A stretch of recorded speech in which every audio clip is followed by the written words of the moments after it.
అల్లు అర్జున్ శత్రువు ఎందుకు భావిస్తున్నారు? ఒక్క శిల్పారావిని దగ్గర తీసినందుక, ఒక్క శిల్పారావితో ఒక్కరోజు కలిసి ఫోటో దిగినందుక అల్లు అర్జున్ ఎవరికి ద్రోహం చేసిండు సమాజంలో? మీరు ఆన్సర్ చెప్పండి. ఏమైనా చేసిండా? లేదు.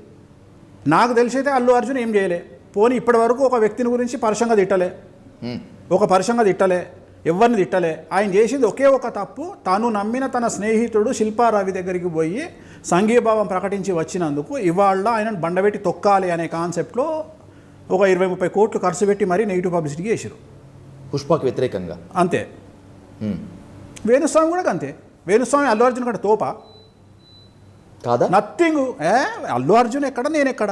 Allu Arjun international star, pan India star. ఆయనతో కంపేర్ చేసుకుంటే మీకు విషయం తెలుసా? చివరికి నా బతికి ఎక్కడికి వచ్చింది అంటే అల్లు అర్జున్ జాతకం బాగుంది అని నేను చెప్పిన వీడియోను వేణుస్వామి అల్లు అర్జున్ జాతకం బాగుంది అన్నాడు కాబట్టి ఇక అల్లు అర్జున్ చాప్టర్ క్లోజ్ అని నా మీద అర్ధగంట టెలికాస్ట్ అయింది ప్రోగ్రామ్. అది నా కర్మ. అది మీ కర్మ ఎందుకు అవుతుంది? అవతల వాళ్ళు నా కర్మ ఇన్ ద సెన్స్ అది జరిగింది. అది ఏమవుతుంది? ఇంత అగ్రెసివ్గా పోయేటోనికి ఏమవుతుంది? జైల్లో పెడతారా, పెట్టురు, ఏం చేసి చంపుతారా? మీరు ఇవే చూసిరు. ఆఫ్టర్ ఆల్ ఈ డిబేట్ చూసిరు, చంపుతామని ఫోన్లు చేసిన సందర్భాలు కూడా ఉన్నాయి.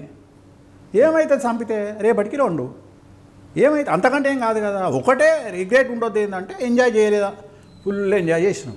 48 ఏళ్ళల్లో 100 సంవత్సరాల లైఫ్ చూసినాం. 10 లేదా 20 మంది మీ మీద వ్యతిరేకత చూపిస్తున్నారు, మిమ్మల్ని తీవ్రంగా విమర్శిస్తున్నారు అని అనుకుంటే ఓకే, అభిప్రాయ భేదాలు లేకపోతే కాస్త జలసి అనుకోవచ్చు. నన్ను బాగా విస్మయానికి గురి చేసిన అంశం ఏంటంటే వేణుస్వామి గారు, మీ సామాజిక వర్గానికి చెందినటువంటి బ్రాహ్మణ ఉత్తములు, బ్రాహ్మణ పండితులు, గురువులే ఎవరు లేరు మీద విషపూరితంగా ఎవరున్నారు? 2-3 ఆఫ్ ద రికార్డ్ చాలా మంది చేస్తున్నారు వేణుస్వామి గారు. మీద లేదు. ఎందుకు చేస్తారంటే రీజన్ ఉంది.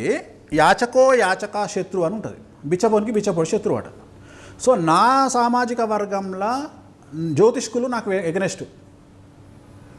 ఇప్పుడు ఈ ప్రాపగండాలో కూడా, ఇప్పుడు దీంట్లో కూడా ఒక జ్యోతిష్కుడు ఉన్నాడు. ఇప్పుడు ఇంత స్కెచ్లో కూడా ఒక జ్యోతిష్కుడు ఉన్నాడు. చేసింది ఆ జ్యోతిష్కుడే. నాకు ఫైనల్గా మొత్తం తెలిసింది ఇంటరాగేషన్ లేదంటే వెనకాల ఆయనే ఉన్నాడని తెలిసింది. ఓకే. సో ఇది పెద్ద విషయం కాదు. అంటే నేను దీన్ని పెద్ద సీరియస్గా తీసుకోవట్లేదు. నేను అనే పాయింట్ ఏంటంటే దేనికైనా రిగ్రెట్ ఫీల్ అయ్యే స్థాయిలో వేణుస్వామి లేడు. ఎందుకంటే నేను ఎన్నుకున్న మార్గము నాకు ఎప్పుడో చెప్పింది, మనం ఇట్లా పోతాము అని. నేను ఫిక్స్. పబ్బుకు పోయినప్పుడు అట్మాస్ఫియర్ను, ఆ కల్చర్ను అడాప్ట్ చేసుకోవాలి. బ్యాంకాక్ పోయినప్పుడు బ్యాంకాక్ అడాప్ట్ చేసుకోవాలి. లండన్కి పోయినప్పుడు లండన్ అడాప్ట్ చేసుకోవాలి. ఆస్ట్రేలియా పోయినప్పుడు ఆస్ట్రేలియా అడాప్ట్ చేసుకోవాలి. నా మెంటాలిటీ అది. సాధారణంగా ఎవరి మీద ట్రోలింగ్ జరుగుతూ ఉంటే, విపరీతమైన విద్వేష ప్రచారం జరుగుతూ ఉంటే కాస్త వెనకడుగు వేస్తారు. మీరు మాత్రం కాదు, 10 అడుగులు ముందుకు వేస్తారు. ఎస్. శాండ్ రైడింగ్ వెహికల్ తోటి ఒక వీడియో రిలీజ్ చేస్తారు, ఫామ్ హౌస్లో ఎంజాయ్ చేస్తూ ఒక వీడియో రిలీజ్ చేస్తారు. అంటే ఏంటి, ఎదుటి వాళ్ళకి హార్ట్ అటాక్ వచ్చి పోవాలనేటువంటి స్ట్రాటజీ అది. వెంట్రుకతో సమానం అని చెప్పడం. వెంట్రుకతో సమానం అని చెప్పడం. అవతల వాడు రెచ్చిపోయి ఇంకా ట్రోల్ చేస్తే ఏమవుతుందండి? నేను అనే పాయింట్ ఏంటంటే, నాకు వ్యక్తిగతంగా క్లయింట్లు ఉన్నంత కాలము, వేణుస్వామిని నమ్మే జనాలు ఉన్నంత కాలము వేణుస్వామికి ఏమవుతుందండి?